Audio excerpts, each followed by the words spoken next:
PTSD, but mental illness, period, every day, especially in the homeless population. And so when you come in encounter with the veterans that have PTSD, do you see a difference in the veterans that don't have PTSD? Well, like me, I never knew what PTSD was. And for those of you that's actually tuning in, PTSD just stands for post-traumatic stress disorder. A lot of people think that PTSD is something that you have to go to war and no. PTSD is based in trauma, whether you military or civilian.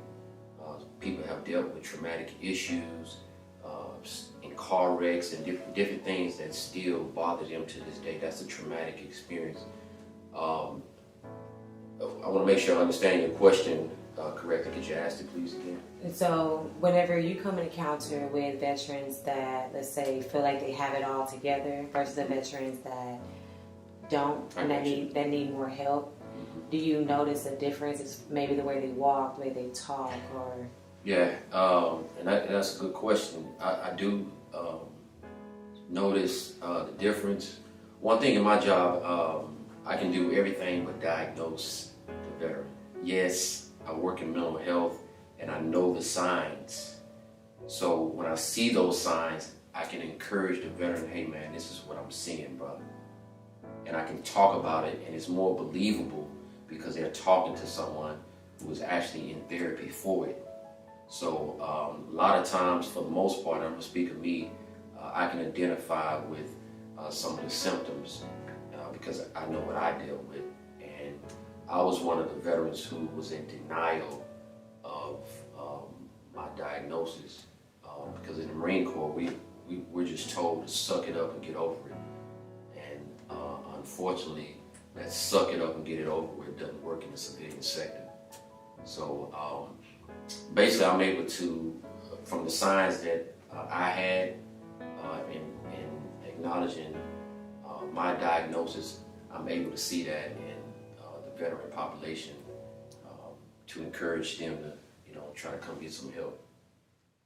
Post-traumatic stress is an anxiety disorder that develops in a reaction to a physical injury or severe mental or emotional distress.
Hard, but I do believe once you make it up in your mind that you're going to fight back against PTSD and fight back against depression and anxiety, and you're going to decide to live your life and you find things that work for you and stick to that.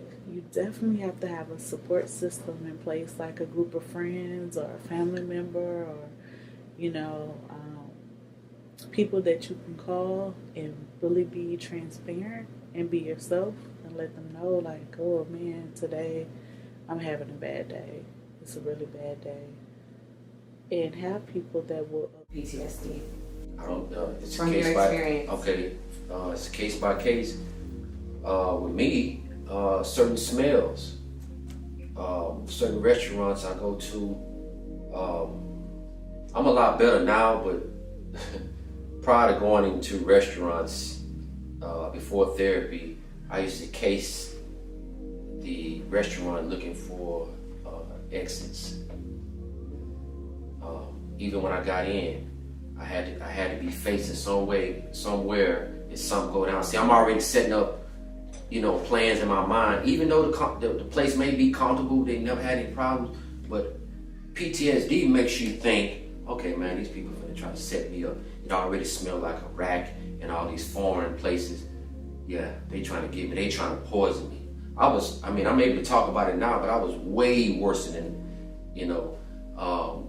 if they didn't pay my change back, I was ready to take out everybody in the restaurant.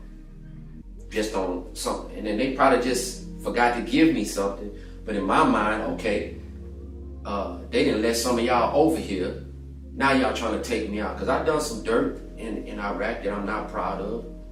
You understand what I'm saying? So PTSD, you always thinking somebody is trying you, even when they probably not trying you. So, thanks to therapy, I'm able to talk about it now, but that was one of the triggers, food smells. And what was the other one? Too much unnecessary talking was a trigger to me. Because in the military, we're given the plan and let's go make it happen. We ain't finna look for ways to get out of it. Complete the mission. We don't care who die, who get killed. It's talking about the enemy now. Complete the mission. I come back to the civilian world, people just talking. Over there, if that happened, then we gonna kill you and keep going. Because we ain't trying to hear it. You know what I'm saying? Either you for helping or you not. You're an enemy. If another thing too, that's a trigger. People driving too slow in front of me. In Iraq, if something that happened like that, we're gonna shoot your car up and watch you go off to the side, and we're gonna keep going. Because in PTSD, and I had it then, just didn't even know I had it. You're thinking, okay, they slowing down. They trying to slow down the convoy so they can explode their vehicle, which I was involved in what we call an SVBID. That's a vehicle-borne explosive. Let me just break it down. A car with explosives that trying to, kill you. So that's what we thinking.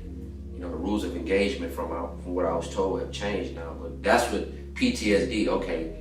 Maybe the car was something wrong with the car, but we thinking, man, these people trying to slow down because they trying to explode a vehicle and take the convoy out. So instead of taking that chance, we remove them ourselves. So you come back to the civilian sector, people driving slow in front of you. And then if you go around the car, man, that was a senior citizen. But I'm still in war mode here in Houston. On top of being from the streets, that kind of thing. So those were my triggers: food, cars driving slow, and people just talking too much. Those were my triggers. My triggers ain't like it, I'm sure there's other people who deal with those same triggers, but it's a case-by-case situation. Small, what they call it, children laughing is a trigger. And I'm gonna tell you why. I'm gonna tell you where that comes from. When we was on convoy, it used to be the children used to run up to us and thank us. I don't know if you've been on my Instagram page, you'll see 2 children around me. That's what kept us going, because we knew we was here for them. But it's a trigger because, you would hear, oh, here they come. Because they know the soldiers and sailors got candy. We got stuff that they don't even get in Iraq. So when I hear a bunch of children laughing, it's a trigger for me. It makes me think about those times, yeah.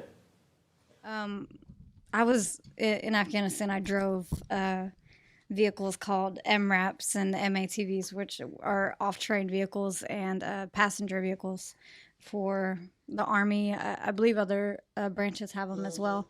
But my first incident where what that gave me my spinal injury was I flipped a 250,000-pound MRAP at 70 miles an hour, and I wasn't wearing a seatbelt. And as soon as they carried me out the truck, the other men on the team were like, "Oh, women drivers." Wow. So, they had to deal with that. And then I was used as an example in front of my entire brigade where the people that were going outside the wire every day had to redo driver's training, and my pictures were shown on the slideshow of my accident and me being medevaced and them cutting my clothes off and all that stuff. So I was using as an example. So whenever my fellow comrades would have to sit through the brief about driver's training, the slides that would come up were me, completely like unconscious from my clothes being cut off on the slideshow. So the joke for the rest of the deployment was like female drivers.